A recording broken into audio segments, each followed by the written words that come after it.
as bonesmen. They are also told that they are now superior to Earth's human population and use war and suffering to control the planet.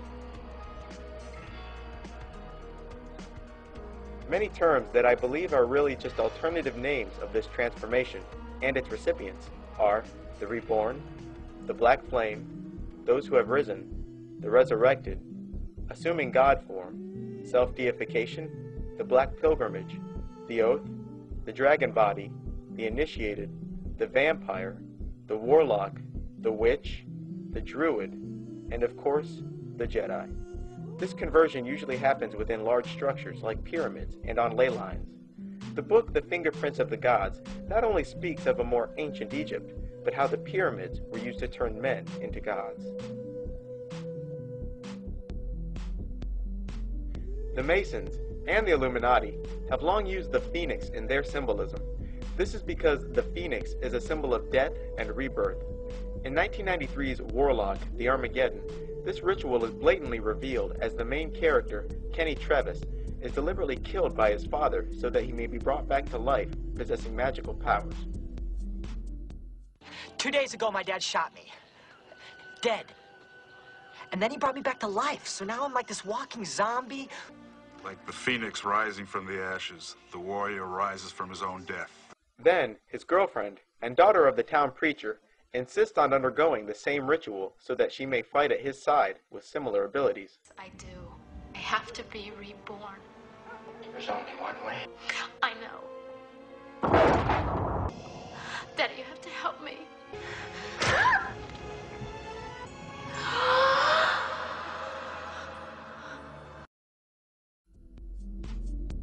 One book that mentions the Jedi and the many names they've had throughout the centuries is called The Return of the Serpents of Wisdom. The book's main focus is the reverence for serpents that exists in each human culture and how the gods have always been associated with the serpent. Mankind's relationship with the reptile is indeed a strange one. Humans have a natural aversion to reptiles, and yet humans have, since ancient times, venerated the serpent and associated it with wisdom, godly powers, and the gods themselves. Even Jesus said to be as wise as serpents, while every other reference of the serpent in the Bible was unanimously negative. The Return of the Serpents of Wisdom is pretty new agey, so be careful, but the book's cover is quite revealing. You have a body made of fire, receiving energy from two all-seeing eyes inside of pyramids, hovering above with the help of what appears to be the wings of the phoenix. Inside of the transformed man, the caduceus, or twin serpents. A picture truly is worth 1,000 words.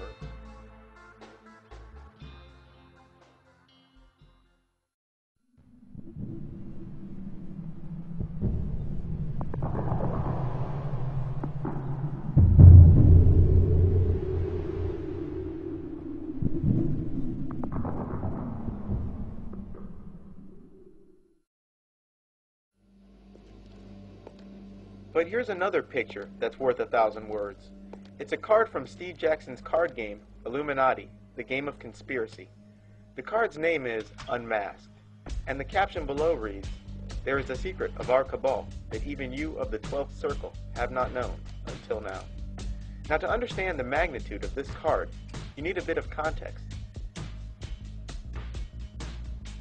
Take a look at some of the other cards in Steve Jackson's game.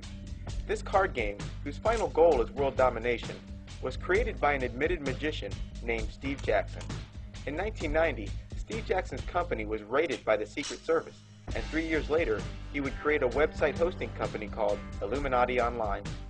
In 1995, the card game was released, and later in 1999, George Bush's presidential campaign website was hosted by Steve Jackson's Illuminati Online. The game has hundreds of cards like this, and now that you have a taste of what those other cards must look like, ask yourself why Steve Jackson has a card for every person, method, technology, and organization the Illuminati have ever used, letting it all hang out with pyramids, all-seeing eyes, and 666 everywhere. And yet this card means seemingly nothing, and yet claims to show one of their cabal's most deepest secrets. That's because it does, my friends. So much so that even in Steve Jackson's shameless card game, he remains vague, so that only those who should know the card's meaning do know the card's meaning.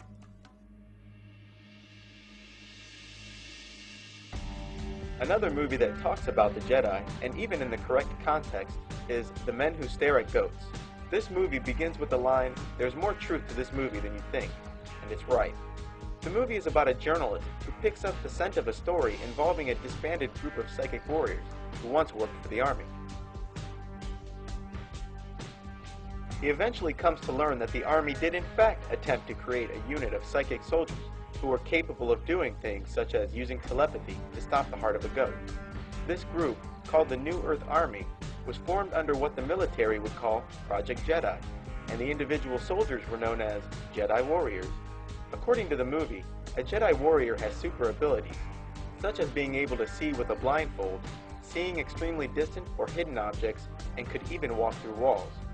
In the 80s, I was trained at Fort Bragg under a secret initiative, code-named Project Jedi. The objective of the project was to create super soldiers. Super soldier? A Jedi warrior. He'd know where all the lights were. He could walk through a room, he could tell you how many power outlets there were. It's the Anya Chakra, the third eye, the symbol of the Jedi. The movie got something else right, too. The eye in the pyramid truly is the symbol of the Jedi. The 2009 film, The Men Who Stare at Goats, is actually based on a 2003 documentary with the same name. The 2003 documentary, a creation of John Ronson and John Sargent, was itself based on a book written by John Ronson. The documentary details the Army's ambitions to create soldiers with superpowers back in the 1980s. Allegedly, the Army was training soldiers taken from Special Forces squads and teaching them to do things like become invisible, mind reading, moving at incredible speeds, walking through walls, mind control, and astral projection. Eventually, the Army's aspirations would change into the use of mental powers to stop the hearts of goats. While the goat was under close observation, subjects would attempt to project damage into the goats simply by staring at them. These experiments were conducted at Fort Bragg, North Carolina, in a building dubbed Goat Lab. It is said that after 9/11, the Army resumed Project Jedi and resumed experiments involving injuring goats from afar. As stated earlier, Jedis have gone by many names throughout the centuries. A commonly known name for them is vampires. Vampires are beings that have undergone the irreversible ritual of transformation. They have the ability to astral project themselves at will. Their abilities are made possible by the reaching out, so to speak, of their astral bodies.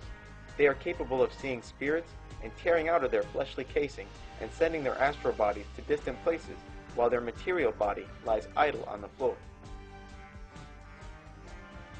This concept is employed in movies like The Matrix. In The Matrix, those who have been irreversibly unplugged return to the computer-generated matrix by plugging in and traveling through that digital world while their material body lies idle in the real world. When plugged into the matrix, those who have been unplugged exhibit incredible strength and abilities.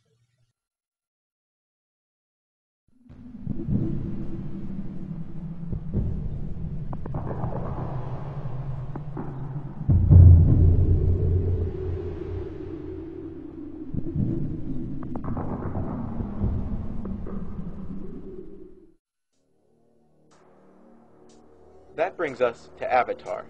Avatar was written and directed by James Cameron. James Cameron wrote and directed movies such as Terminator 1 through 3, Titanic, Strange Days, The Abyss, and Aliens. In Avatar, people operate grown-from-scratch bodies called avatars remotely, while their real body lies idle in a large capsule. These avatar bodies are considerably stronger than human bodies and are capable of sensing the world in all the same ways. The movie is about a guy named Jake Sully and takes place in the year 2154. Jake is a handicapped ex-Marine now working for the RDA Corporation. Jake, and many others in the employ of the RDA Corporation, have traveled from Earth to Pandora, which is a moon of a distant planet. The corporation intends on mining a rare and extremely valuable mineral found on Pandora called unobtainium. The natives of Pandora are a primitive, blue-colored people called the Na'vi. The Na'vi have no intention of allowing